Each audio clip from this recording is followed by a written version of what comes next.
DawgNation. Happy Tuesday. My name is Brandon Adams, and this is DawgNation Daily, the daily podcast for Georgia Bulldogs fans, presented by Engineered Solutions of Georgia. But it's not just any edition of our program. In fact, it's a bigger deal than normal around here as we get ready to hear the announcement from four-star defensive back Nyland Green, who is set to make his college decision. And we're going to give you live coverage of that just a moment. So a different version of DawgNation Daily. Just so happens that this is kind of during the DawgNation Daily time. But ultimately, the big news of the day is what's going to go down with Nyland Green here in just a little bit as he makes his college announcement. You're able to see that and hear that live right here on the DawgNation video channels. We'll present you coverage of that. Hopefully get a chance to hear from Green himself after he makes his decision. And obviously we'll look forward to hopefully getting a chance to check in with Jeff Centel on the scene there before it's all said and done too. So you picked a great day to be with us in the DawgNation video channels as we get going on DawgNation Daily a little earlier here.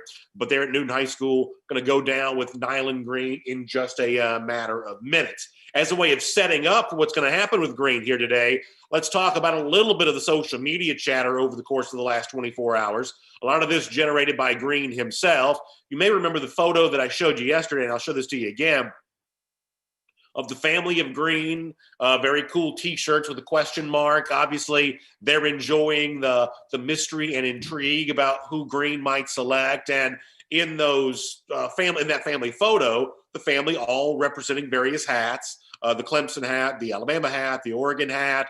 There was no Georgia hat, though. There was a Georgia State hat, but there was no Georgia hat, which I think most people kind of took as a little bit of a joke, maybe a little bit of a intentional swerve of Georgia fans. And here's the funny thing about, recruiting, and many of you are very well aware of all of this, is that for the average Georgia fan who follows this stuff closely, and so many college football fans these days are essentially addicted to social media, and I guess myself probably included on that and this is the kind of thing that if you were not a big college football fan and not a big observer of recruiting, you would not understand at all. But most Georgia fans took it as good news that Georgia was not represented in what some folks thought was an elaborate troll photo. The absence of the Georgia hat, some Georgia fans took as good news. Well, if Nyland's not including the Georgia hat in this, that must mean that he's going to Georgia. And then I'll show you another tweet here on the screen as we get ready for Nyland Green to make his announcement in a matter of moments. That so Nyland yesterday, last night on Twitter, said that, and you'll see this in your screen, was, quote, all in on his commitment decision. Now, the hashtag all in is a phrase and kind of a catchphrase that's popularly used by Clemson. That's essentially their program motto, all in. And so this is, once again, this is Nyland Green using the Clemson-approved hashtag all in before his announcement. If you're not a regular observer of high school football recruiting, if you're not a regular observer of the college football grind, then you would be kind of, left to presume, well, that must mean that he's going to Clemson. But the average fan would look at that and say, no, there's no way that someone like that would elaborately, make his announcement to spoil his own surprise. The fact that he's going hashtag all in, what we would typically associate with Clemson, prior to all of this, means that he's likely to choose maybe Georgia here coming up in just a couple of minutes. So that's been the thought amongst Georgia fans on this over the course of the last 24 hours or so, that maybe the social media behavior of Nyland Green leads him to make a decision for UGA coming up here in just a moment. We're really only a matter of minutes away from, and so when you're watching on the screen, you do see that live shot. I may have a little trouble seeing that myself because the lights are in my eyes here from my home. But we will be going to that in just a minute, and you'll get a chance to see Nyland Green make his announcement right here on the DawgNation video channels on DawgNation Daily, presented by Engineered Solutions of Georgia. In fact, while I have a minute before we go live to Green here in a moment, let me give a shout out to my friends at ESOG for making the show possible here today. Engineered Solutions of Georgia is a proud partner of UGA, makes them really fun to do business with. They're also a great friend of ours here at DawgNation Daily. So that means I can recommend them proudly for all your foundation waterproofing issues. And, those are serious things for a homeowner to be dealing with. If you notice those horizontal cracks in your foundation or that water creeping in anytime that it rains, it's time for you to do the work to get that fixed. And you want to trust my friends And Engineered Solutions of Georgia get that done for you. They're a solutions-based company, and one of the ways they can step up and help you solve your problem related to foundation waterproofing issues is that they do have 2 full-time engineers on staff. So you can check them out. They will do great work for you. Just simply give them a call. Dial 678-ESOG now. That's 678-ESOG now.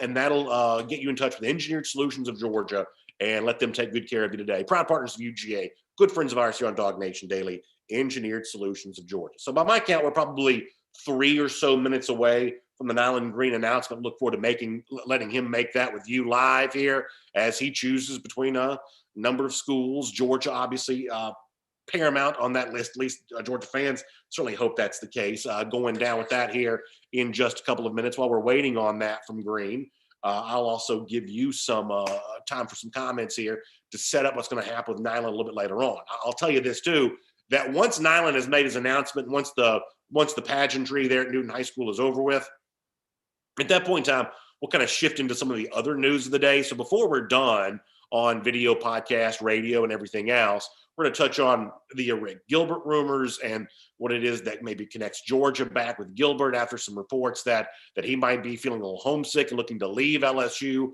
We'll cover that. There was some schedule change news in the SEC yesterday, and some things related to that I want to touch on today's show. But obviously here in just a couple of minutes of time, we'll be going live to give you a look at a Rick Gilbert as he makes, give you a look at Nyland Green, the 4-star defensive back, as he makes his big announcement. And the fact that you're seeing him getting set up there on his screen. So we'll get ready to make that announcement for you here in just a moment. A lot of folks checking in over here on Facebook. Good to see you there. Chad Buchanan, thanks for weighing in. Appreciate that.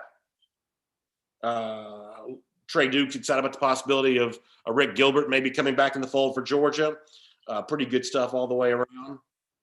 Michael Corson liking the idea that if Gilbert were to come, Georgia might be able to pair him with Darnell Washington as an elite duo of tight ends. At one point in time, that was a little bit of a dream, and we'll see if that indeed is the case. As obviously, as you see on the screen there, Nyland Green getting settled in on the podium, getting ready to go. I'm going to be told when to take this ceremony live, and we'll get a chance to hear that. We'll do that coming up in just a minute or so, getting a chance to hear from Nyland Green. I'll get the thumbs up, and we'll go live there and get a chance to hear that as he gets ready to make his announcement. You can see it on your screen well. It's a little more difficult for me to see because I've got lights blaring right in my eyes. Can't quite see what's in front of me too well, but some folks will be able to tell me, including my producer, Michael Carvel, when it's time to take that news live, and we'll look forward to doing that then. Let me check in over here on YouTube for a moment on this edition of DawgNation Daily presented by Engineered Solutions of Georgia. As folks get ready to watch Nyland Green make his announcement in just a moment, there's been some thought that Clemson had made a little bit of a run as of late. Georgia has been the long-haul mainstay in this recruitment, one of the top defensive backs in the country. And as Georgia finds itself in the position of potentially having to replace a number of defensive backs, with DJ Daniel having already accepted an invite to the Senior Bowl, looks like he's ready to move on to the NFL portion of his career. Eric Stokes, who is they're from Covington, Georgia, and Nyland Green's hometown. Stokes obviously potentially facing an NFL decision. Maybe Tyson Campbell very much the same way. That certainly the possibility looms that Green's arrival at Georgia, were he to select the Dogs here today, would help replenish a UGA secondary that could be depleted somewhat after this upcoming NFL draft. So we'll keep our eye on that and get ready to do that here in just a minute. DMAR42 checking in from Houston. Great to see. Appreciate that. John Snook calling for Nyland Green to choose the Dogs here in just a little bit. I know a lot of UGA fans are certainly looking forward to that and very much hopeful for the same kind of thing there. So we're looking forward to seeing all of this go down a little bit. There's also some BJ Ojulari rumors in the comment section with some of what's going on at LSU at the moment. So it is certainly a busy day around DawgNation all the way around. Really, really good stuff there all the way around. We'll get a couple more comments here and be ready for Nyland Green to make his announcement here in just a little bit. He's settled in there at the podium, and family gathered around him. Obviously, the Newton High School. All right. So let's go live. Let's go live and check this out. Let's go live right now. We'll take this live from Newton High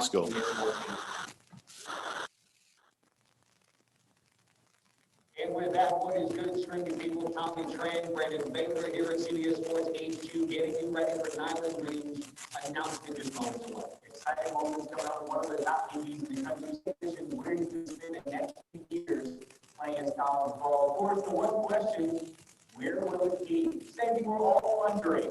But when it comes to Green, is down on 4. I think the SEC has been Auburn, Georgia, and Tennessee, along with Clemson from the ACC among the finalists. Green, the number 2 quarterback and 19 prospect overall the class of 2021. That, of course, according to our friends at Speaking of those fellas, Director of Recruiting, Steve Wilbon, joining us along with Director of Scouting, Martin Simmons. And Steve, I'll start with you. I know the crystal ball is 7 days when Georgia, but is there a chance you could see Green straight away? What do you know about that? Well, I talked to that, he said this was a coin flip when they got to the final 2 schools. I think those final 2 schools are Georgia and Clemson. This is the young man that wanted to make a decision back in October 28th, I think was the decision. They couldn't get done that. Wanted to decide all through November. This young man to try to make a decision, keep their struggle with it, comes down to a coin flip at the end, and we'll know soon this year we can get them. Yeah, keep in mind, this is where the once committed Clemson. There has been a Clemson defense in 2014. This is a player, I think that it's talented as there is in this class at the quarterback position because of his ability to make plays on the football field. And a complete package he brings to the table. So no surprise schools that have zeroed in on, as Steve mentioned, there seems to be some momentum right now, at least for the Georgia Bulldogs. You know, this all things fell apart. He's 3 times captain in real estate on this commitment. So we've got the guys chiming in on where our guy is going to go, but soon enough, he is going to be saying right here on our network where he's going. Again, Nyland Green, one of the best quarterbacks and defensive backs in the country, will make his decision right here at CBS Sports HQ. We'll take it to Covington, Georgia, at Newton High School. Where will he land, Mr. Nyland? Okay.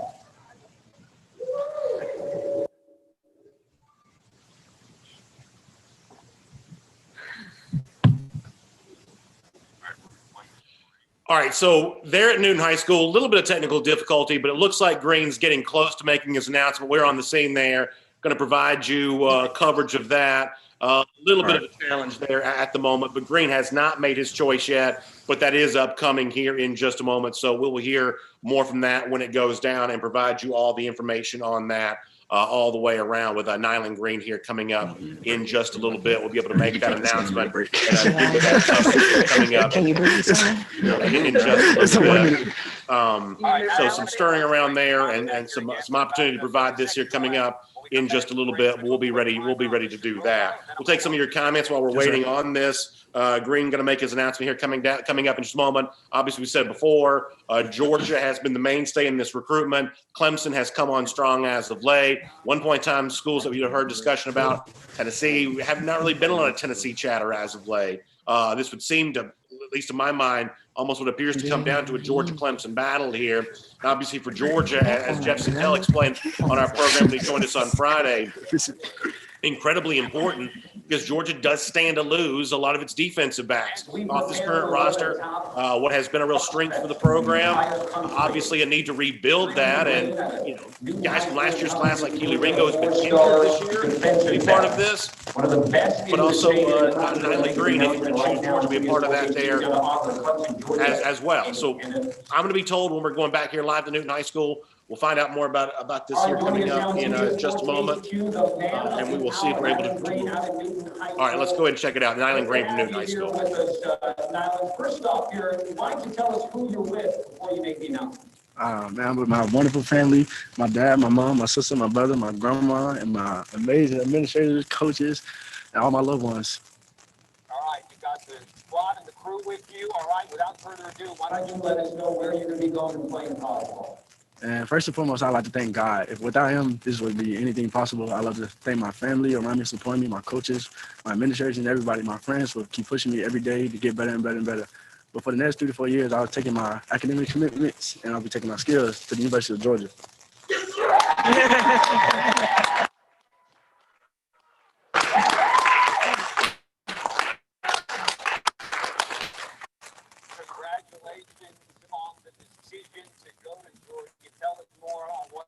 make that decision and eventually go?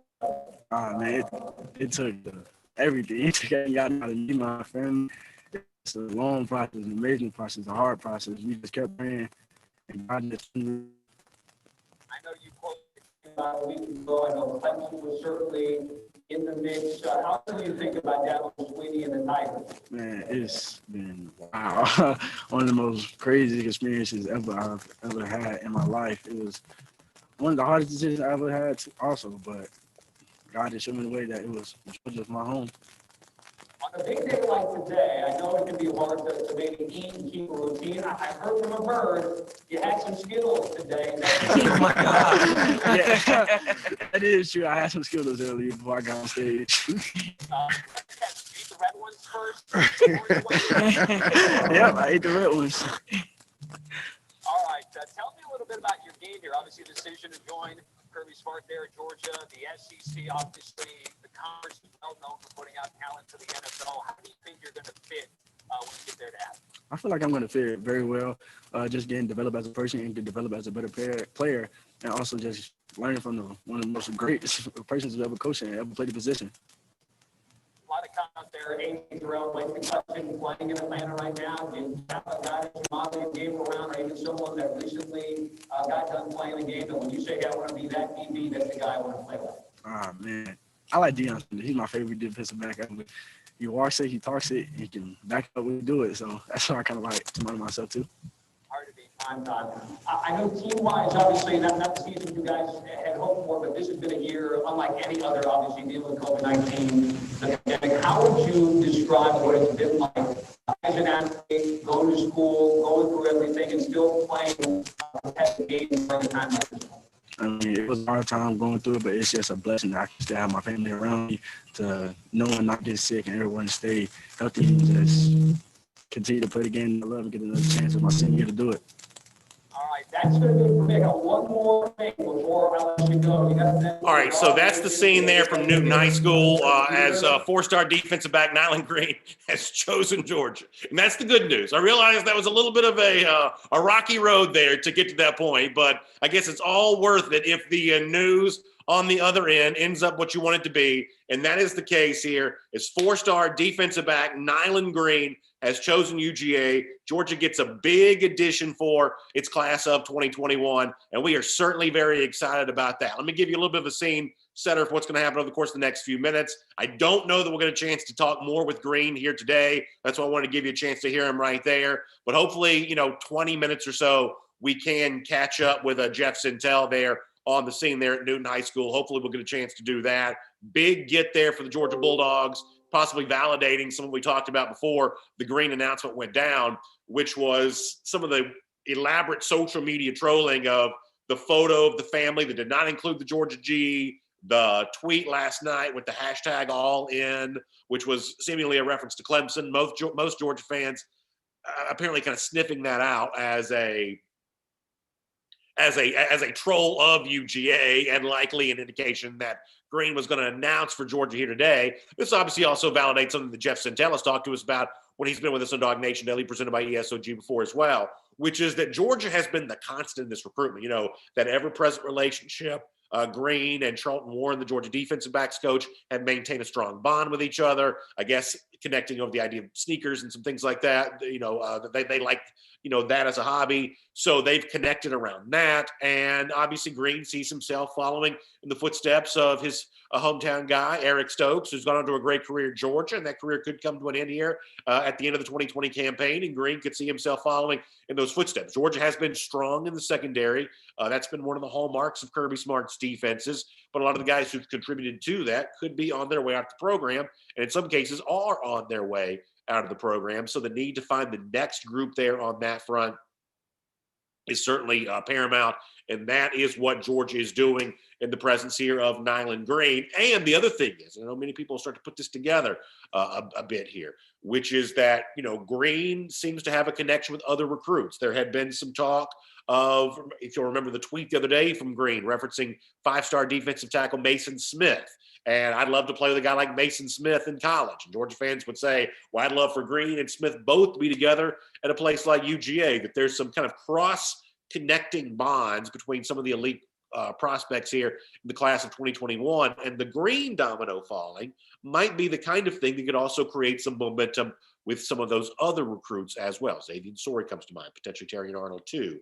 So we will follow all of that. So why don't we do this here for a second on DawgNation Daily, presented by Engineered Solutions of Georgia, before we get Jeff Centel coming up in a few minutes' time, and before we move on with the rest of the show and talk about Rick Gilbert and everything else that there is to be discussed with that.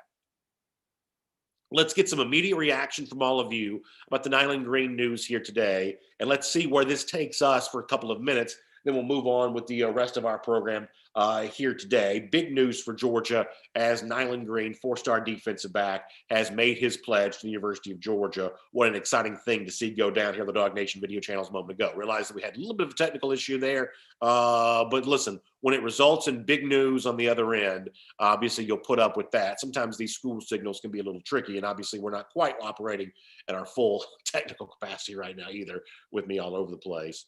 So let me get a couple comments here, and then we'll roll on with the rest of the show after that. Talking Rock, really excited, gives a thank you to Nyland Green. Yeah, it is certainly a moment in which we feel like we're in the midst of some real momentum for Georgia in its 2021 recruiting class, and Nyland Green is another example of that here today. Pretty good to be able to see that for sure. Let's see what else is going on. CB says, now you got to get Mason Smith, you got to get Corey Foreman, Xavier Sorey, Terry and Arnold, let's go. So CB obviously referencing something that I had said a moment ago, which is that with the Nyland Green moment going down here, all of a sudden there is more opportunity, you would think, with some of those other guys. Now listen, certainly there's been some chatter with Corey Foreman connecting him with other schools as of late. Maybe the school that he was originally committed to, Clemson, or maybe staying out west. Maybe that's kind of loomed as a greater possibility for Foreman. It seems like some of the chatter connecting him potentially to LSU has kind of gone by the wayside at the moment. Maybe the possibility that Foreman and Mason Smith don't go to the same school. At one point in time, that had been heavily discussed. Maybe the idea of them doing what, let's face it, that's what happens, and everybody can say, well, this time it's going to be different. These guys truly are going to play together. But a lot of this kind of stuff just dissolves over time. And maybe in the case of Foreman and Smith, that will as well. But obviously that's one of those big names that's out there, along with Smith and the two young men from Florida, Terry and Arnold, who we won't hear about until February, and certainly Xavier and Sorey, who we could be hearing about pretty soon. Let me do a couple more on YouTube. We'll switch over to Facebook, and then we'll move on for the rest of our show. So a lot of folks obviously talking about the Rick Gilbert news, which is certainly in the realm of potential right now, but we'll talk more about that here in a moment. Let me pop over to Facebook. We'll kind of put a bow on the Nyland Green portion of this, at least just for right now, with Green making a big announcement for the Dogs here a moment ago. Chad Buchanan thinks the Dogs are looking good for the class of 2021, and I can't deny that. Keith Folds wondering if maybe some of those seniors choose to come back here this year, and obviously we'll be following that closely. My overall guess is not many will, but some obviously could.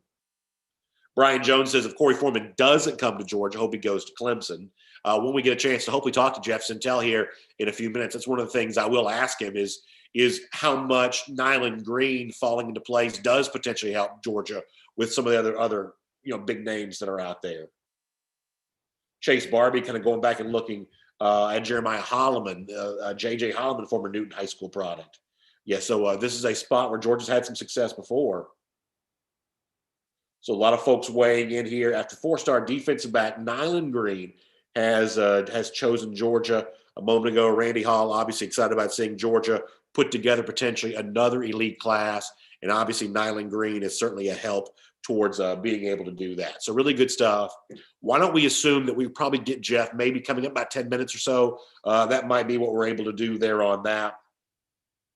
But as a way of kind of taking care of some other business before we get to that, let me push pause on the Nyland Green portion of the conversation for right now. We will get back to that in a moment. We hopefully get a chance to talk to Jeff Centel. Let me switch over instead. Let's do Around the Doghouse here, delivered today by our friends at Marco's Pizza. And let me address the Rick Gilbert situation. Gilbert, as you might be aware, was a player, former elite tight end recruit, five-star tight end recruit from Marietta High School, really one of the most dazzling prospects that I think that you've seen in the state of Georgia, maybe in quite some time, an electrifying prospect for the class of 2020. But ultimately, Gilbert made his decision to go to LSU. Now, at the time, that was related to the excitement that had been generated around the LSU offense with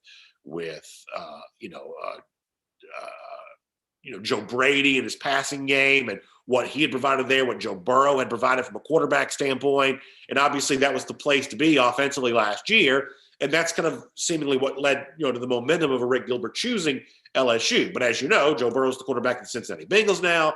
Joe Brady's the offensive coordinator of the Carolina Panthers. And there's at least a way of looking at this that would, let's say, that what a Rick Gilbert thought he was signing up for there in Baton Rouge is not necessarily what he's, come to find out what he actually has there.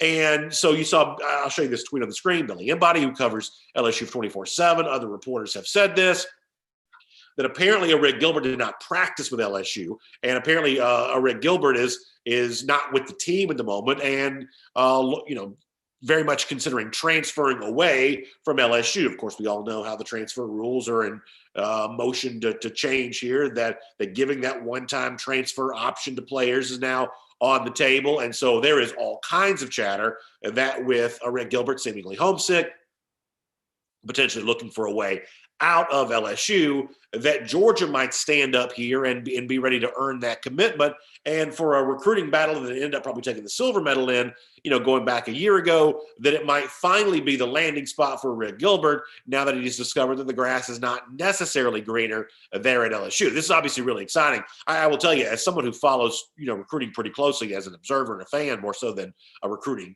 reporter, certainly, Gilbert's one of the most interesting recruits that I've seen.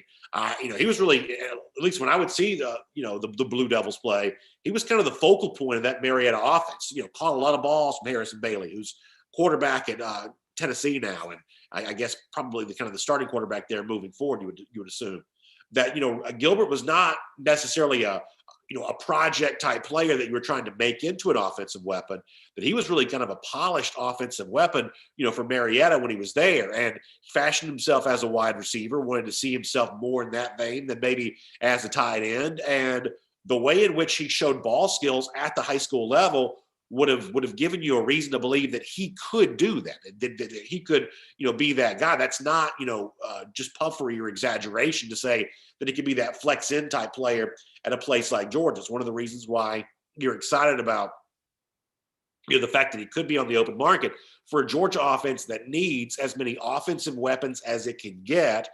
The potential to go out and convince a guy like a Rick Gilbert to maybe come home and be a part of this Georgia offense would just be huge for the Dogs heading into 2021, and about as an exciting a piece of news as you can get, because not only is he a dynamic pass catching weapon, but he's got 35 catches, I want to say, for LSU this year. He's really been a big part of their offense this season. That Georgia would be getting a potential elite weapon that's also got some seasoning and some experience, and that would be very good news for Georgia. So around the doghouse here, presented by Marco's Pizza, let me also kind of talk about how it is that Georgia could be in the position to be able to do this, because one of the things that Kirby seems to be really good at, and we've talked about this before, and it's kind of shown up before, that Georgia, and Smart in particular, just does not burn a lot of bridges in recruitment. That Georgia's really good about, hey, they're going to recruit you hard.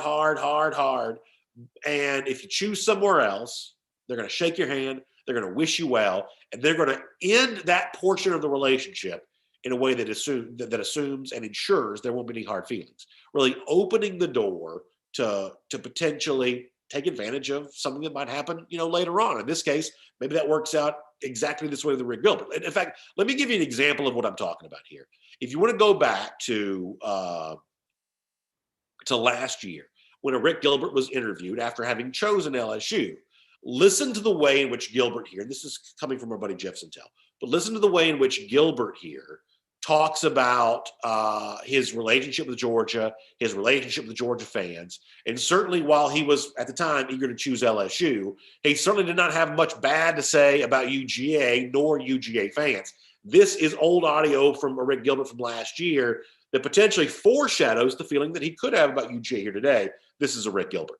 The Georgia's fan base, I just want to say thank you. Honestly, they've shown me support since since way back when, like, probably even my freshman year. Like, it's crazy how much support they've shown to me.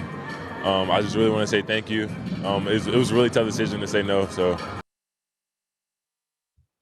All right, so that is a Rick Gilbert there talking about what goes down with his relationship with Georgia, him choosing LSU, and the feeling that he had towards Georgia fans at the time. Pretty interesting stuff. That for Gilbert had good feelings towards Georgia fans. That wanted to say nice things about UGA even after choosing LSU. And as the reports coming out of Baton Rouge, opening the door that he may make that decision now. That is certainly something worth following. It's around the doghouse. It's delivered today by our friends at Marco's Pizza. It's America's most beloved pizza. It's real, authentic pizza made the Italian way. I love recommending Marco's Pizza because I know how great the pizza tastes, but I also know how great the savings are. When you got a family of 4 like I do, hungry mouths means a lot of money, or at least it can. With Marco's Pizza, that's never a concern. They've got great savings, including this. Right now, you can get a large specialty pizza and a large 2-topping pizza. That's just $23.99. Unbelievable deal. Check them out online, the Marco's app, or at marcos.com. It's all contactless and touchless. It's baked in a 450-degree oven. And after that, nobody's touching that pizza again. It's just going to be delivered healthy and safe right there to you. Use the Marco's app, marcos.com. You can take advantage of that today. We certainly appreciate our friends at Marco's Pizza delivering around the doghouse to us here today. All right, so let me give you an idea of what we're doing here. It's DawgNation Daily, presented by Engineered Solutions of Georgia.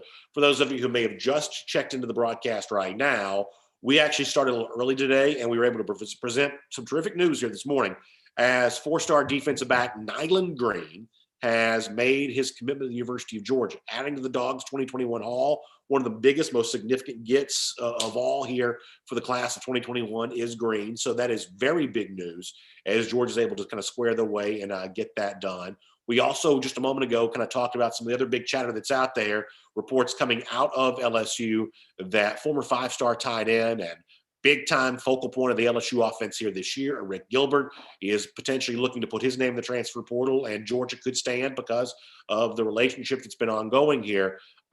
Georgia could stand as a potential beneficiary of that if Gilbert is indeed looking to leave LSU. Nothing official on that yet, but that is certainly a story worth watching. So we will keep up with all of that. Also here, in just a couple of minutes, we're going to look to check in with Jeff Centel from Newton High School. Jeff has hopefully had a chance to talk more with Nyland Green.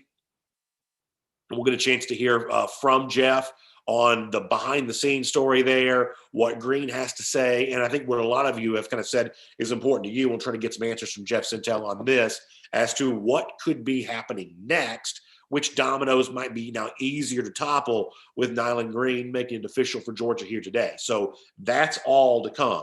Before we do that, though, why don't we pull back, and while we're waiting to kind of get Jeff squared away here, why don't we pull back here and do a little news from around the rest of the SEC here for a moment, including here in just a couple of minutes, I think some big-time schedule news. And I kind of joked at the end of the show yesterday, half kidding, half serious, of, what might happen for Georgia, related to some potential scheduling maneuverings. I think we got some new details I want to give you on that in just a moment. So while we're waiting to catch up with Jeff Centel and waiting to kind of move all these pieces together, hear me broadcasting live from my home. A lot of moving parts here today. On-site producer in Atlanta, me here at my home, Jeff Centel there at Newton High School with Nyland Green. We'll see if we can connect all these pieces together here in just a moment. While we're waiting to do that, let's go ahead and do kind of an impromptu version of the SEC through here today and take a look at the big games in the SEC coming up this weekend.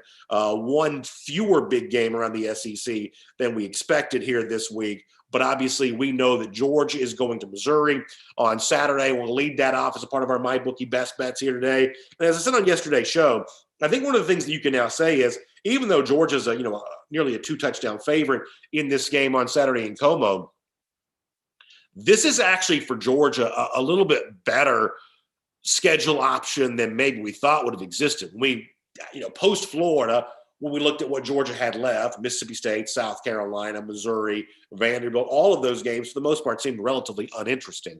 But given the fact that Missouri won again on Saturday at Arkansas, as I said on yesterday's show, I think suddenly propels that Georgia-Missouri game into a little bit better measuring stick of, Well, if Georgia can go to Columbia, if they can win this game convincingly, surpassing the 13-point spread that my bookie has on this line for Saturday, if they can do that, then for Georgia fans who are looking to see some evidence of improvement here before the end of the season, that would be some of what you would be hoping to see there. And that would be some of what you were hoping to look for on that. So, I am actually somewhat happy that Missouri has won some games here as of late, because I do think it gives Georgia a chance to get the measuring stick game that it needs. So Georgia, 13-point favorite at Missouri. It's worth pointing out that while Georgia did lose to Missouri at home back in 2013, games played in Columbia have gone pretty well for the Dogs. A 2-touchdown win there in 2018.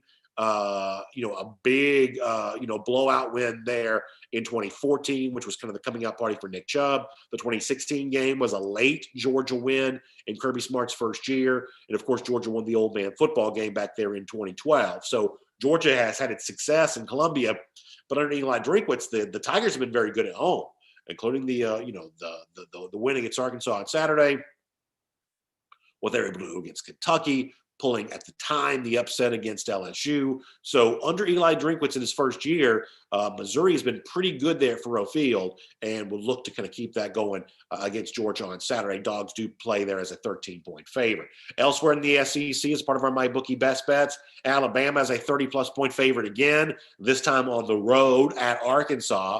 Of course, last week's game for Arkansas against Missouri was marred by the injury to Felipe Franks. His status for this game will be obviously interesting to see. And for an Alabama team that has just really been coasting as of late, and at this point in time stands as the unquestioned number one team in the country, really very little dispute about that all the way around. It'll certainly be very interesting to see if they're able to do that again easily on Saturday, and frankly, how willing they are to do that. There was some rumblings and some talk that Florida was looking to try to be impressive against Tennessee, in particular with quarterback Kyle Trask, as a way of further cementing his Heisman status. That seems to be something that Florida may be thinking about a bit. At least that was the accusation from a Tennessee linebacker. From the Alabama standpoint, how much are they looking to pad stats and provide numbers and a boost to maybe Mac Jones or possibly even Devontae Smith's Heisman campaign? Not quite sure about that. The thing with Alabama may just end up being they're just not capable of playing a close game right now because of how much better they are than all of their competition. So that'll certainly be, worth watching. Alabama more than a 30-point favorite on the road on Saturday. Tennessee at Vanderbilt. Vanderbilt's a 15-point home underdog. And, of course, Vanderbilt was not able to play the Georgia game this past Saturday. And, you've seen some of the depth chart stuff come out for Vanderbilt this week. This has been reported on a little bit, just how thin they are. People who cover Vanderbilt, who know that roster, saying, I'm seeing names in this depth chart that really haven't played at all this year. They're down to 40-something players. Defensive backs moved to linebacker, lots of movement around here. But you do get the sense that Vanderbilt does want to play the Tennessee game, whether it's because of just the prestige of the in-state rivalry. They want to maintain that tradition, long history of playing each other, or maybe Vanderbilt looking at the fact that Tennessee's now lost 6 straight games, all by double digits. And I don't mean this snarky, I mean this real. Maybe Vanderbilt feels like this is a more winnable game than some of the other games that it could have played here late in the season. Whatever the reason is, there does seem to be an indication that Vanderbilt does want to play this game on Saturday, but obviously they'll be doing so if the game does take place. Right now it seems like that it will. Vanderbilt will be doing so with a heavily depleted roster. A tough schedule for LSU, stays tough this week. Of course, last week LSU got beat up bad by Alabama. This week they travel to Florida. Florida's a 23-point favorite here at home. Florida has not exactly been blowing the doors off opponents from a point spread standpoint as of late. Did not cover the spread against Tennessee this past Saturday. Did barely get the cover against Kentucky the week before, and failed to cover against Vanderbilt the week before that. So Florida, from a point spread standpoint, has only been just okay as of late. I guess there's also some thought too that maybe Florida feels like it's got extra motivation against LSU on Saturday, much the same way maybe Alabama felt that way about last week's game. I've heard some chatter coming out of Gainesville that Florida players remember the celebration that LSU did a year ago after winning against Florida in Baton Rouge. Maybe Florida views this as a revenge game for them on Saturday. We'll see if that's enough to create the motivation necessarily to cover the 23-point spread. We will certainly follow that. But Florida, having already clinched the SEC East, does get a chance to host LSU on Saturday. And then when we'll close out our my bookie best bets with this, what kind of looms as potentially a big moment for Auburn after having lost to Texas A&M on Saturday and trying to avoid like a 5-5 type season at Mississippi State, a game that ought to be very winnable for Auburn, but potentially dangerous as well if Auburn's not able to play well, just given the restlessness that seems to exist for Tigers fans around Gus Malzahn. Auburn on the road, 6.5-point favorite at Mississippi State. That is our MyBookie best bets. And of course, make sure you check out MyBookie. It's winning season at MyBookie. It's a wonderful time of the year, the most wonderful time of year there for our friends at MyBookie. And listen, you deserve your chance to kind of get in and get some action down and do all that. And here's a great stocking stuffer for my friends at MyBookie. When you put your first deposit in there, they're going to give you a big bonus back up to half what you put in, up to $1,000. That means that if you put $2,000 in your account, MyBookie is going to give you an additional $1,000 bonus. That's big savings for our friends at MyBookie. So you want to take advantage of that today. Here's how you do it. Just simply find MyBookie online. Just type MyBookie into your browser. Then once you find it, the internet will do the work for you to get it to you. When you find that, use the promo code DawgNation. Very simple to remember. Just one word, spelled the way it's supposed to be, DAWG, promo code DawgNation. And then after that, you'll get the big deposit bonus. Then you'll play, you'll win, you'll get paid. Winning season there at MyBookie. Make sure you take advantage of that. This is the big one to take advantage of. Use the promo code DawgNation. Get up to a 50% bonus back at MyBookie. That's our MyBookie best bets here today. All right. Jeff Centel should hopefully be a couple of minutes away, and I'm sure I'll get some communication on that when he's getting a little bit closer here in just a little bit. Let me stay on the subject of the SEC while we're waiting to kind of catch up with him, though, on some of the schedule stuff that has happened. If you saw me go through the SEC games a moment ago, the one thing that you did not see from me there or hear from me there is the Ole Miss Texas A&M game. That game did have to be canceled, and I am using the word canceled here intentionally. Unfortunately, Ole Miss, we already knew, was not going to be able to resume practice until Wednesday. So the game against Texas A&M was always on a little bit of a shaky ground, and it has now had to be canceled. Now, listen, we have talked some at times about when games have been postponed, things like that. Does this team want to play? Does that team want to play? Is there some other motivation other than positive coronavirus tests for what's going down here? And in the case of Ole Miss, I certainly don't have any reason to believe that Ole Miss would not like to play Texas A&M. I don't think that Ole Miss would win the game, but I also don't think Ole Miss is looking to duck anyone in Lane Kiffin's first year. I think they've been, pretty game effort, every time they've kind of gone out there. So I have no reason to believe this is Ole Miss trying to find a soft landing spot for the season. They, unfortunately, like so many right now, are just dealing with the after effects of the virus. And so, therefore, they're not going to be able to do this. The one thing, though, that I had kind of openly, and this was kind of like a half kidding, half serious thing that I was speculating about at the end of yesterday's show is, well, let's say that Ole Miss couldn't get back to business and the Ole Miss Texas A&M game had to be canceled. Now, you've also got Texas A&M that's supposed to play Tennessee the final week of the season. But let's say that Tennessee, who's supposed to play Vanderbilt this week, and last week Vanderbilt couldn't play Georgia, let's say that game couldn't take place. Could you move Tennessee, Texas A&M up a week? Because Texas A&M needs games. That's the one thing we know, is that A&M at number 5 in the country, the one argument they potentially have over a team like Ohio State, currently ranked ahead of them, is the fact that A&M has a chance to play more games, have more data points, have more opportunity to prove themselves as playoff worthy, as opposed to an Ohio State team that we would say is a very good team, but unfortunately just has not been able to play a lot of football this week. Did get the blowout win last week against Michigan State, but other than that, has just not gotten much of a chance to play a lot of football here. So, that's kind of that. That's kind of that in regards to to that situation. That A&M wants a chance to play games, wants a chance to go out there and prove itself. And so, maybe if Vanderbilt was going to not be able to play, you can move the Tennessee Texas A&M game up early, to give them a chance to do that, and then Georgia then needing a game on December 19th, maybe Georgia could have somehow conjured up a chance to play Texas A&M on December 19th. Some Georgia fans kind of wish for that as a possibility, kind of thinking, that might be able to go down. As it turns out, though, this was never a likely scenario, and now it's probably completely unlikely for a number of reasons. The most important, which is this. As I said a moment ago, it does not appear that Vanderbilt is going to miss its game against Tennessee on Saturday, at least on the basis of right now. So the moving pieces that you would need to put something like that together are probably not going to go down, because Vanderbilt annoyingly missed a game last Saturday. Vanderbilt may unknowingly play a game this upcoming Saturday. So they could be a little bit of a stumbling block for Georgia on both ends of the situation for right now. But there's also this, and this is kind of the point that I've been building to on all this, is that I think maybe I have kind of incorrectly assumed something all the way along. And Ross Dellinger, the college football reporter for Sports Illustrated, did mention this on Twitter yesterday, that I think I've kind of incorrectly assumed that Georgia would be chomping at the bit to play a game on December 19th because Georgia wants to play as many games as it can.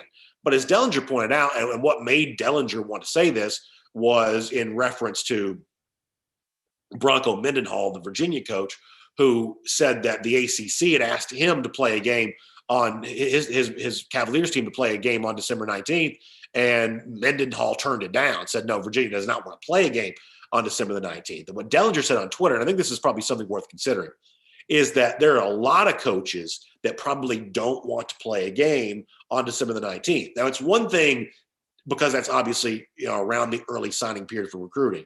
And preparing in that week leading up to the 19th could potentially take coaches away from the opportunity to do the work necessary on early signing period. Now, that's one thing if you're in the SEC championship and you're doing that, missing that time for recruiting when you're competing for an SEC title and you're working your way towards a spot in the college football playoff.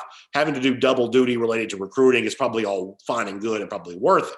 But when it's not that, it's probably not quite as worth it as much anymore. Now, I'm obviously not going to pretend to know the feelings of Kirby Smart on this. I'm not going to pretend to be inside of his head.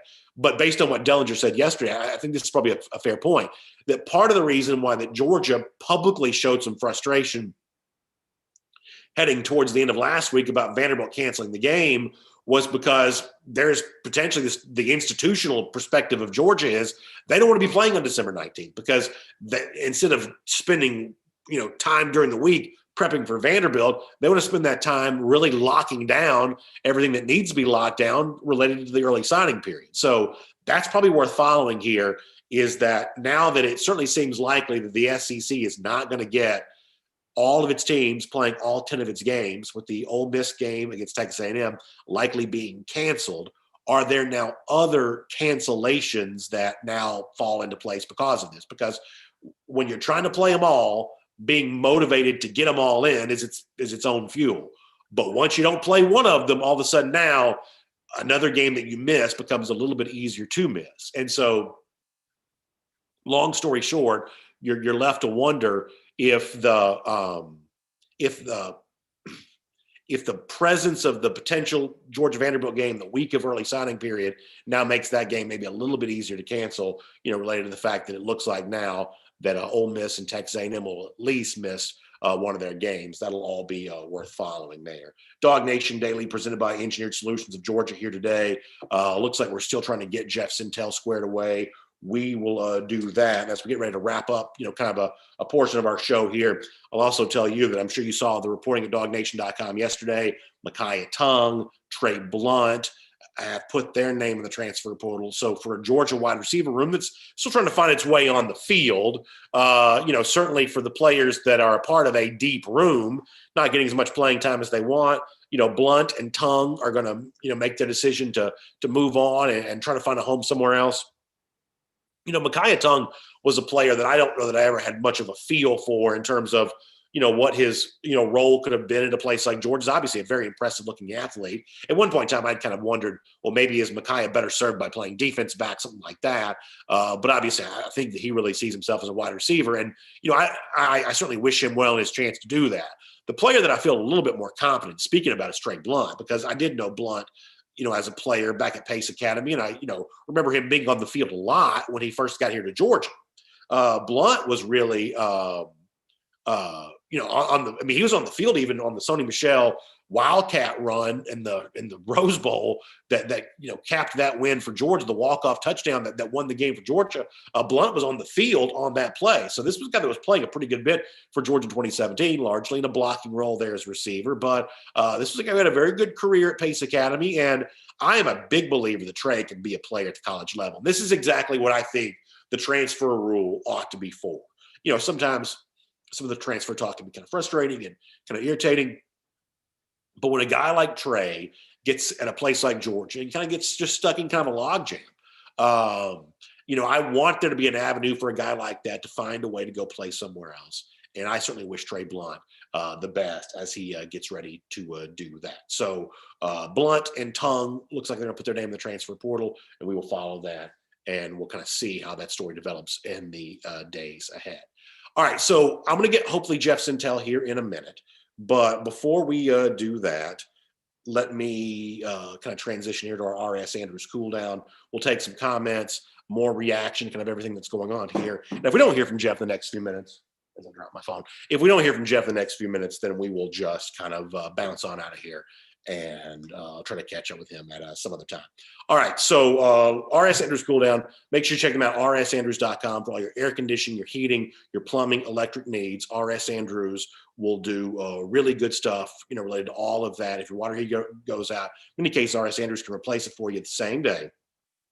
You just need to find them online at rsandrews.com. They'll take good care of you on that. All right, Chad Williams asking about Gunnar Stockton, what the future holds for Gunnar Stockton as the 2022 quarterback. I'll tell you two things in this front.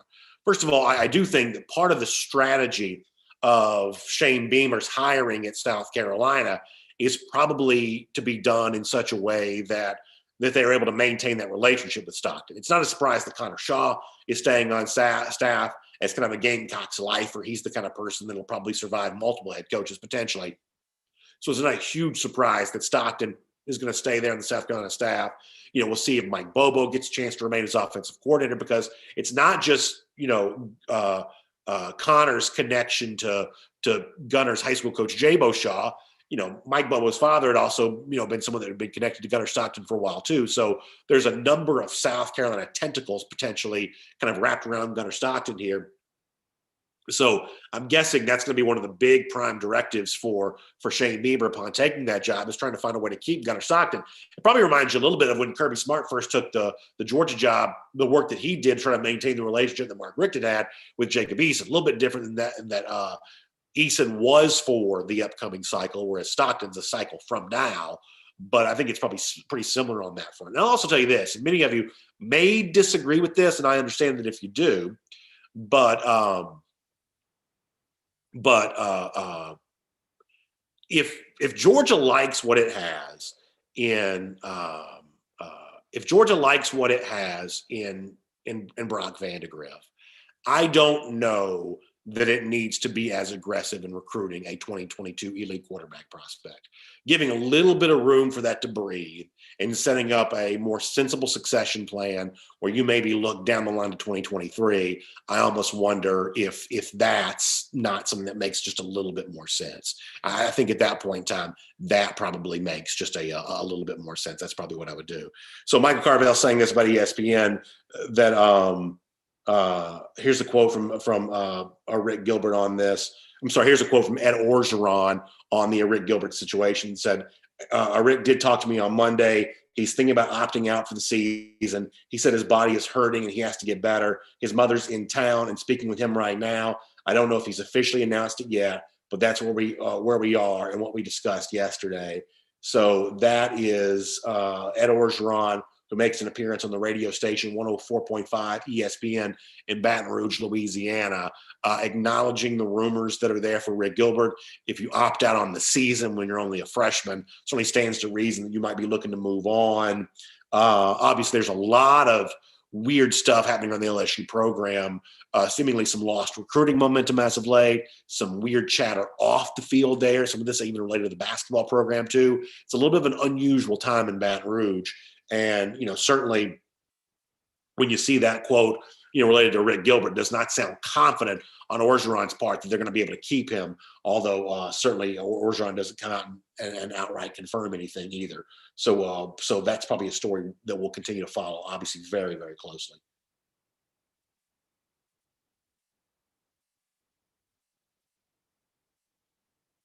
Christopher Jacobs says, I'd rather win on the field than being number one in recruiting. I understand that. The Georgia fans have now had a few years worth of, recruiting wins without tasting that real on-field success that they really want. But the thing that you got to remember, though, here is that there is no on-field success without recruiting success. That you're just simply not going to be able to do that. That over the long haul, the teams that win the most are also the teams that win the most in recruiting there as well. And it's just a prerequisite. So I realized that what happened with Georgia and Green today feels like something that Georgia fans have been celebrating for quite some time. And maybe sometimes it seems like that comes at the expense of the things that Georgia fans really want to celebrate, which are big wins on the field. But that's really a false choice, that you're not going to win the big games in the field unless you're collecting the elite recruits. And Nyland Green is certainly a potential example of all of that. Joel Moody says, please, no more quarterback drama. And Joel, that's kind of the point that I was mentioning a moment ago, that, if you want to avoid the quarterback drama, really knowing what you have in Vandegrift, trusting him as a potential successor to JT Daniels right now, and then setting up a sensible plan, whether it's a successor to Brian Vandegrift, that probably makes the most sense to me. Don't orchestrate some elaborate competition, but actually develop the guys that you have and put in place a situation where the baton can be passed. That probably makes the most sense. Frank Patterson said, would a Rick Gilbert transfer equal a chortle? Yeah, you better believe that it would. That would be a full-on chortle for me, probably, for sure. DMart 42 said, would Texas A&M have any interest in a December 19th game? I think A&M wants to play as many games as it can because it needs to validate itself as a potential playoff team. As I said before, A&M has a game on the 19th right now.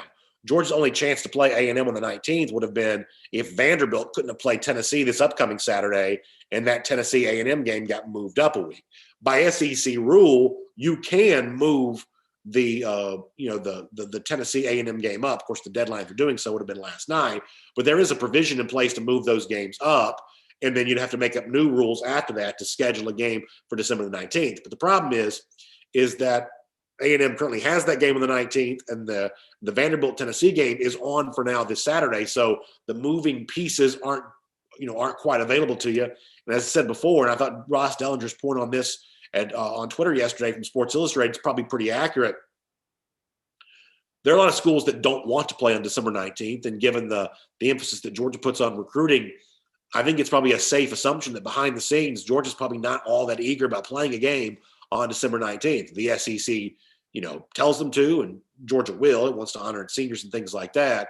But a play off the string kind of game the week of the early signing period, in retrospect, is probably not what Georgia prefers to be doing. That's just probably fair.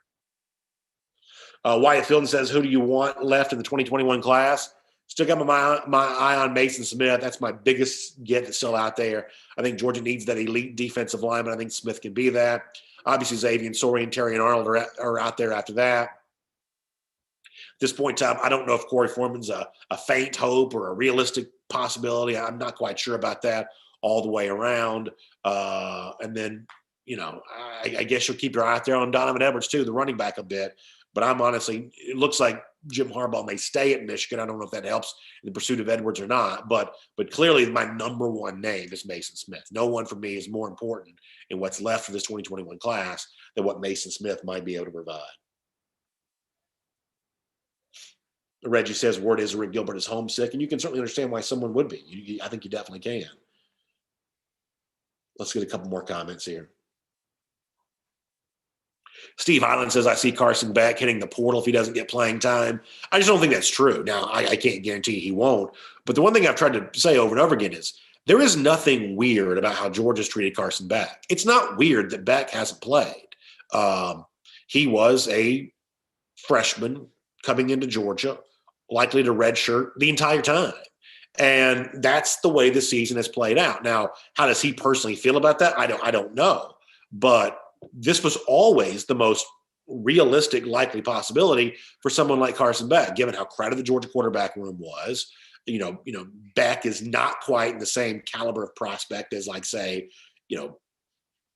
Brock Vandegrift or some of the other guys. The thought that Beck would come in and win the job as an incoming freshman was just not all that likely.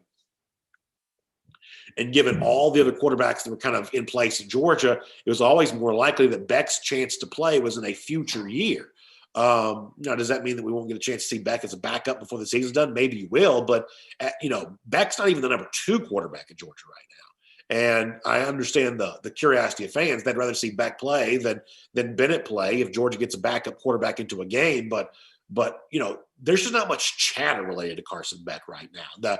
The notion that he's been climbing the depth chart, if that's true, that seems to be happening outside the purview of the rumor mill at the moment. That just doesn't quite seem to be, what's going on as much. So I understand the eagerness to get a chance to see him, but the honest truth is that I don't think it's all that unusual that he hasn't played as of yet. It does look like Jeff Centel is here and ready to go. So we'll see if we can catch in with him here after a big announcement from Nyland Green a moment ago.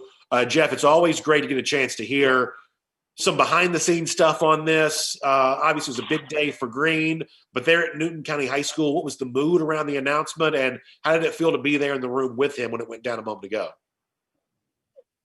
Hey, Brandon. Good morning, everybody. I think this one was different. I've probably covered, 100 of these by now, and, the times we live in kind of made it different, but, this is the first time I kind of saw a Britney Spears type mic on the prospects as he made his decision. There was a huge PowerPoint projector behind him where it kind of looked like you were watching a mini concert a little bit, where you got a guy at a podium stacked up by textbooks. They were on a connection, a Wi-Fi Zoom connection, and then you had a larger-than-life Nyland behind him. It was just a different one, and even for different times, there wasn't a whole lot of students here. Basically a media-only session, and I will say this, just so everybody starts wondering about, coverage and immediate stories. Well, this is kind of the first time a recruit basically stood up at the podium, spoke on the national broadcast, and then took a few pictures and then was escorted off stage. He did not take comments. He did not meet with the media afterwards. So that was kind of different. But I guess it's kind of the culture here where everybody wants to practice social distancing and be safe. Is that what that's related to? You think just a better safe than sorry from a health standpoint? Is that the reason that you think that Green didn't spend a lot of time with reporters after it was done? Well, yeah, because, first of all, the folks here at Newton High are really nice. Second of all, Nyland is a telegenic, charismatic dude. And if the name, image, and likeness legislation drops, I can see Nyland making a lot of money off his charisma while he's at Georgia. He was popping some Skittles in his mouth beforehand. He had some shiny new Nikes on, and this is a showman. I guess is the word I'm going to use here, is showman, because he was definitely trying to throw folks off his scent with a couple of tweets with the all in. Let me give you a juicy nugget, Brandon. Probably, if we're looking at this thing like a football game, Nyland was a heavy lean to Tennessee up until about 2 weeks ago. And that's when things started changing. I think Georgia kind of stayed in the mix as his number 2 school consistently, while it changed from Auburn. There was a time, Clemson. There was a time early on, Brandon. I remember covering him when he was a sophomore, and it sounded like this long, lean kid out of Covington. It sounded to me like he was going to be Alabama, Oregon, Oklahoma, that type of guy. He was looking outside of the borders, but in the end, I think it was a lot of Charlton Warren, and I think it was just proximity, knowing how he'd be. He's always told me that he knows he's going to take care of football. He wants to find a spot that will allow him to be Nyland and facilitate him as a young man and a person and allow him to grow. I think some of the favorite stories I've written about Nyland is Nyland, when let's say he makes it big as a professional football player with football as his vocation. Well, Nyland wants to open his own homeless shelter. He wants to serve needs in his community that way. He's always smiling. He's the guy, Brendan. I mean, now you'll know for sure. You'll think of Nyland Green about Chucky dolls now and know that it's not just a Gator thing. It's not just an Auburn thing. Nyland Green kind of Georgia-ized the Chucky doll for a lot of players. The Chucky doll is the nod to the Child's Play movie franchise of the 80s and the 90s, where it's kind of like we don't play with children. I think that's how he described it to me. Is when you're playing with kids out there, you got to bring dolls. But now he's going to the University of Georgia. Georgia certainly could lose up to 5 defensive backs, and should they fill up the class now with they still need Terry and Arnold, who will make his decision on February the 3rd. That will be a very contested recruitment. But as of right now, Brandon, with everything going up and down and backup quarterbacks and woeful efficiency on offensive times, Georgia, right before the early signing period, is now number 3 in the country. Green's decision moved Georgia to number 3 overall on the 24/7 Sports Composite team rankings. They have the number 1 team and the number 3 team in the land in terms of recruiting with just 20 public commitments, and they got a few more big ones to go.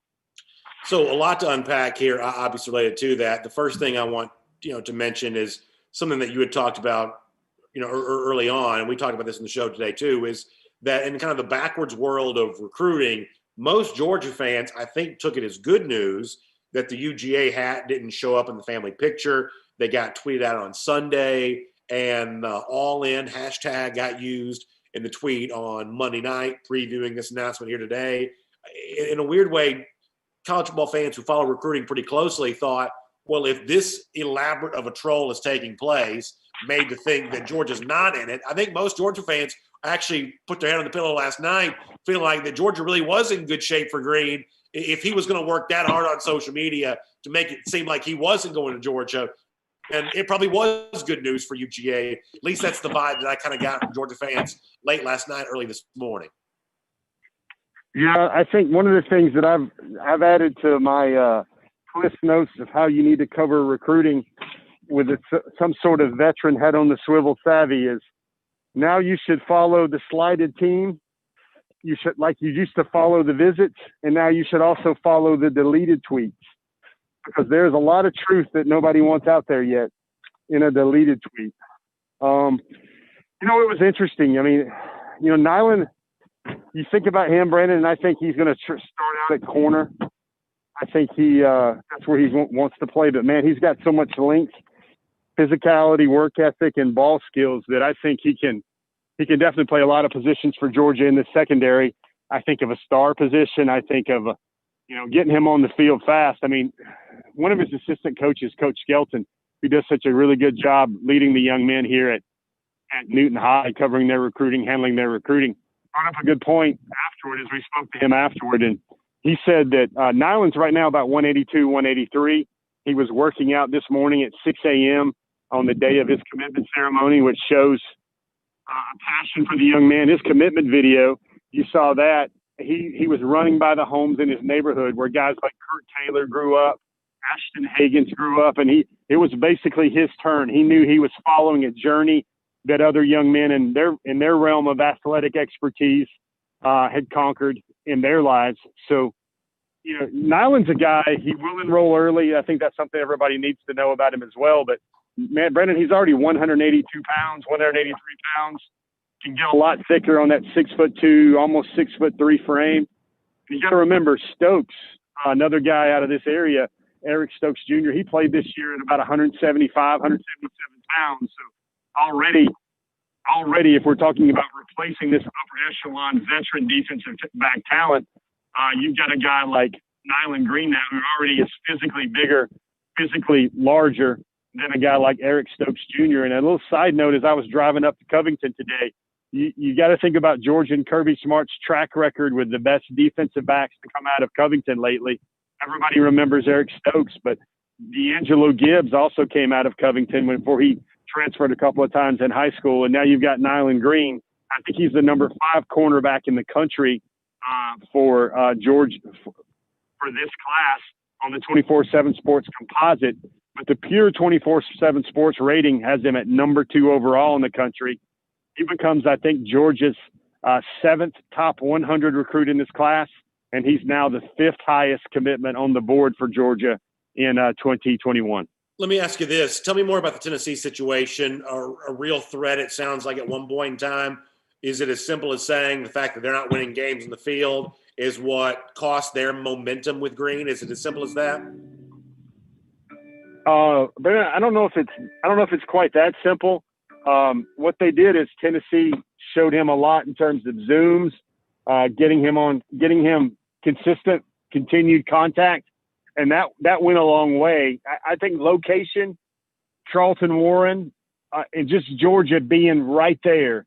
And it's almost like Georgia was always one of his top schools, and it remained a top school, even when the ebbs and flows and the love for Auburn faded a little bit, the love for Tennessee faded a little bit. Interesting, Brandon, I learned that Clemson called him the number 1 defensive back target, cornerback target on their board. And they were willing to wait until whatever signing day Nyland Green wanted to decide for him. That's how much they valued him. And when we look at the post-game summary of his recruitment, I've been told that Tennessee and Clemson were really too close to call for second. So you think about Jeremy Pruitt and that program and how the Volunteer Navy's kind of put on some water of late. Nyland Green would have been huge to come back into that class, but when you see a 5-star leaving, you see another cornerback leaving, the chance to do big, great things at Georgia, combined with the location, combined with, a guy like Eric Stokes Jr. has always given him the real about what life would be like in Athens. There was a lot of things that put together here in this puzzle here for Nyland Green. And I want to know, Brandon, did you reach chortle status from in front of your fireplace this morning? Or were you calm and conserved in your own homestead? No, I think in a kind of a subdued way. I probably gave a little bit of I don't want to go full on chortle necessarily, because I think that I at least had a pretty good indication that Green was going to make the decision that he made today. But I was certainly very happy about it all the way around. It was a nice, if I got gifts under the tree here, that's certainly a pretty good one for Georgia's class of 2021 to see Nyland Green in the fold here. I'm also curious of this. You mentioned Clemson. We've seen the Clemson recruiting pitch be quite effective, whether it be for guys like Derek Carter in this cycle, maybe Corey Foreman again before it's all said and done. Why don't you think the Clemson messaging made more of an impact on Nyland Green? Obviously, UGA fans are glad that it didn't, but why wasn't that maybe a more effective pitch? And how was it that Georgia was able to win out over Clemson, given the fact that, guys like Andrew Booth, Clemson's had success with defensive backs here in this kind of, metro Atlanta area. How come the Nyland Green recruitment worked out differently? Is it Eric Stokes? Is it Charlton Warren? Is that what prevented Clemson from getting a toehold there? Yeah, it sounded to me like Clemson did an outstanding job. They did enough to land Nyland Green. It's just that Georgia kind of leapt over that bar. I was told that they viewed Charlton Warren as the ultimate recruiter, the ultimate asset for Georgia in this mix. I can remember Nyland talking to me about Georgia, and he would discuss things like he would talk about shoes a lot with Charlton Warren. But the other thing that really stood out here, Brandon, was stability. And it was also, let's celebrate this. I want this point to be heard pretty clearly. Kirby Smart, not an offensive coach, not a guy that everybody wonders about, will he open up the offense? What are his tendencies? But, with Kirby Smart, he's a coach that they realize that what he does is he has his hands on the defense. He touches the defense a lot in practice. He knows that him being a former defensive back, he's going to be a guy that is always working with those guys, making sure those guys are better, holding those guys to a certain standard with his expertise. And Brandon, for defensive backs, they love that. That's one of the assets that has allowed Georgia to close a lot of guys kind of like Nyland Green, maybe to pull him away from a school like a Tennessee, pull him away from a school like a Clemson. And here we are, Brandon, December the 8th, really close to another signing period. Georgia's now with 20 public commitments. The schools in front of them all have 23, 24, and upwards of that. So with a few more names, Brandon, big names, it's really just big fish left on the board now for Georgia. Mason Smith, Xavier Sorey, Terrion Arnold. Those are mostly what's left there. Corey Foreman's in the mix, of course. I'm not going to forget Donovan Edwards, a certain jewel of a running back that would look mighty fine in Todd Monken's offense. The late addition now from the late offer here from Jimmy Horn Jr., who I do feel is a take unless everybody and their brother wants to jump in the board and choose Georgia here at the 11th hour. So, again, this is recruiting season. This is the season where the second and 27s don't normally happen to the Georgia Bulldogs, because this right here is what Kirby Smart is known for. It's the way his teams close, the way they never get out recruited, the way they think of everything. This is Georgia's wheelhouse right now. So a couple things I want to deal with before we let you go there. You mentioned some of the other names that are still out there on the board for Georgia. Obviously, a lot of folks remember the other day that Nyland Green kind of referenced Mason Smith in a tweet. How much do you think that Georgia's pursuit of guys like Smith, wherever that stands, guys like Sorey, wherever that stands, eventually whatever happens with Terrion Arnold, I guess maybe to a degree a long shot with Corey Foreman, but how much does some of that now be made easier by the fact that Nyland Green has made it official today? Yeah, I think that really helps. You see a guy like Mason, and Brandon, I don't even know, according to what I'm hearing, I don't even know if Georgia's biggest competition now for Mason Smith is not just LSU, but maybe just as much Alabama here with Mason Smith. But I keep coming back to things a lot of those guys have said. This is the truck bed moment for this class. All things being equal, Brandon, these guys can't go and get that home feel, that face-to-face in a coach's office where he looks you in the eyes and you can tell that he's got to have you. And that seems more sincere. That seems more passionate that the other guy, the other defensive coordinator at that other top 5 school said, or that other position coach at that other top 5 school said. In the absence of that, these young men are relying on who they want to play with, who could they win big things and big rings with. And that truck bed, I remember Terrion Arnold says this a bunch of times, is he says, the best way for Georgia to get my talents is if they fill up that truck bed with everybody that was there.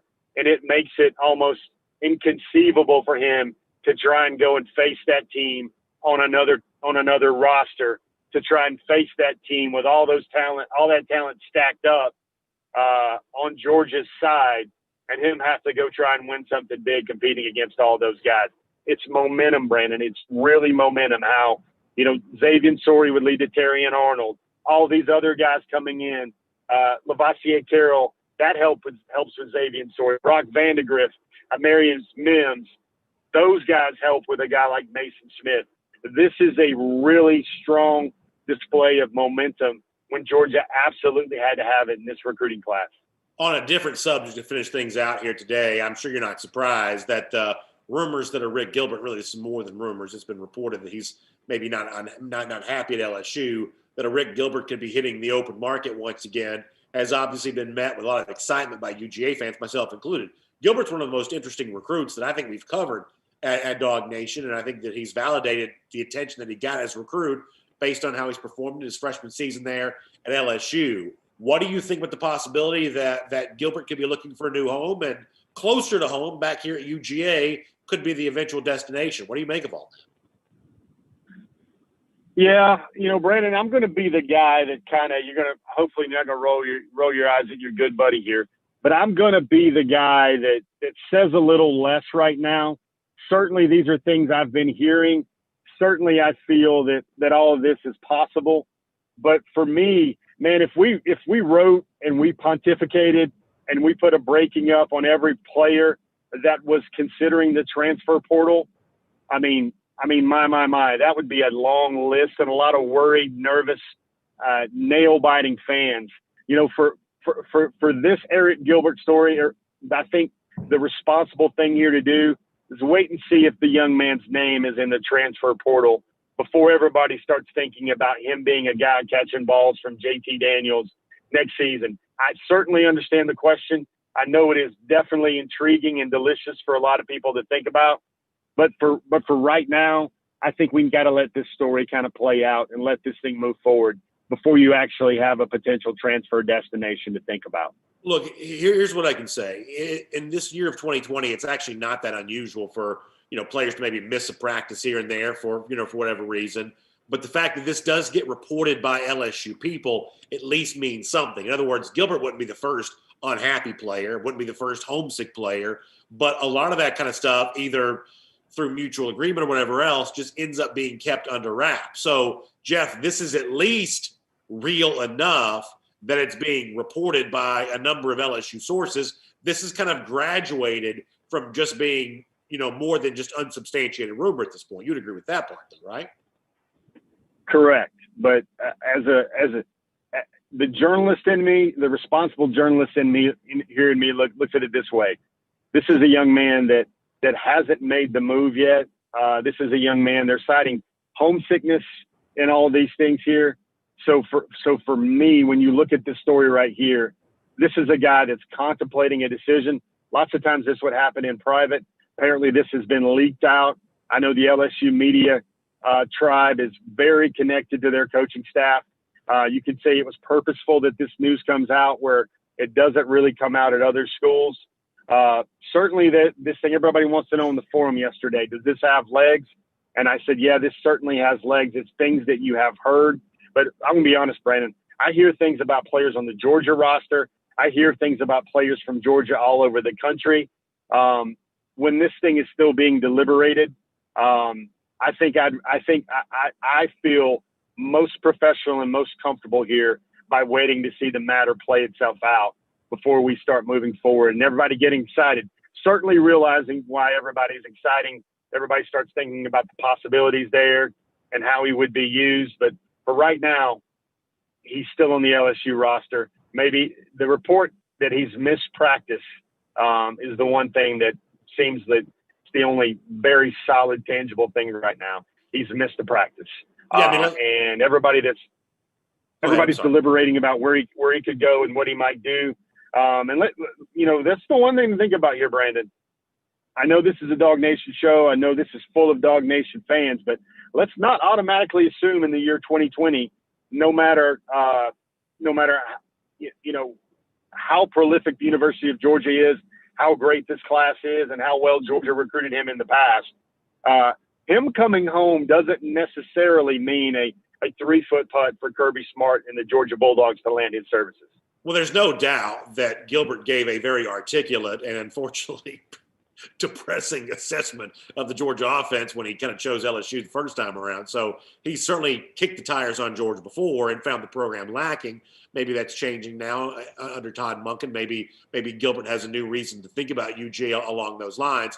I can't certainly speak to which school he would choose if he would transfer. All I can say is, Jeff, that if you gave me my choice of really any playmaker from the class of 2021 or Rick Gilbert, I think I want a Rick Gilbert. And I think that when you look at the way in which he was a focal point for a Marietta offense, it's different than most teams in the country. They had an SEC caliber quarterback. They threw the ball plenty, and Gilbert was catching balls. This isn't some project player that kind of, potentially projected as a good player down the line. He was a centerpiece of the Marietta offense at the time, catching touchdowns, readily, used regularly, has been a big part of the LSU offense this year. You're talking about an elite athlete that's also got some seasoning to him. So I certainly won't pretend to know where he goes if he transfers, but I can tell you there aren't very many recruits in any cycle that I'd rather have than a transfer or Rick Gilbert. That's how good of a player I think he is. Oh, yeah, Brandon, there's no doubt. Highest rated tight end of any cycle ever for Gilbert. I mean, I think Gilbert last year could have started for a lot of teams in the SEC, even top 15, top 20 teams in the SEC last year when he was a senior at Marietta. He is a difference maker type football player. I know everybody looks at the numbers and, I think it's a little fool's gold a little bit with the numbers and see he had 35 catches with the way LSU used him. They used him in a variety of ways, blanked out wide in the tight end setting. it looked like an H-back setting in a lot of his plays he's made for them as well. 35 balls already. I think Eric Gilbert, despite the designation, I think Eric Gilbert would be a receiver first and foremost at the college level, where he'd be so multiple and adaptable that he can do a lot of things. But right now, Eric Gilbert is still a prized asset for Coach Ed Orgeron and the LSU Tigers. All right, Jeff, great to talk to you. Thanks for being there live from Newton High School today for the big announcement with Nyland Green. We'll, of course, look forward to reading a lot more behind-the-scenes stuff on that from you there at DawgNation.com. And, of course, checking back with you again on DawgNation Daily, presented by Engineered Solutions of Georgia, really soon there as well. I really appreciate your time. Thank you very much. Hey, Brandon, hope you had a good show, and it was good news today for DawgNation, man. Thanks for the time. It was good news indeed. Thank you for your time there as well. And that means that our time has gone here today, too. Make sure you check out the AJC for Atlanta News Now, AJC.com.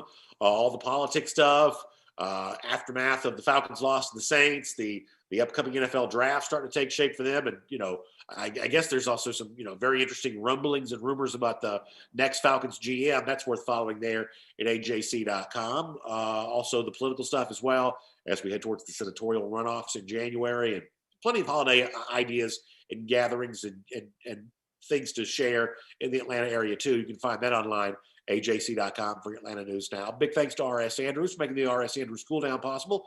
Air conditioning, heating, plumbing, electric. You can trust R.S. Andrews for all of that. We certainly do around here. rsandrews.com. If your water heater goes out, they can replace it for you the same day. You love that. Find them online at rsandrews.com. All right, I'm going to go for now. See you back here tomorrow morning, 10 a.m. DawgNation Daily, presented by Engineered Solutions of Georgia.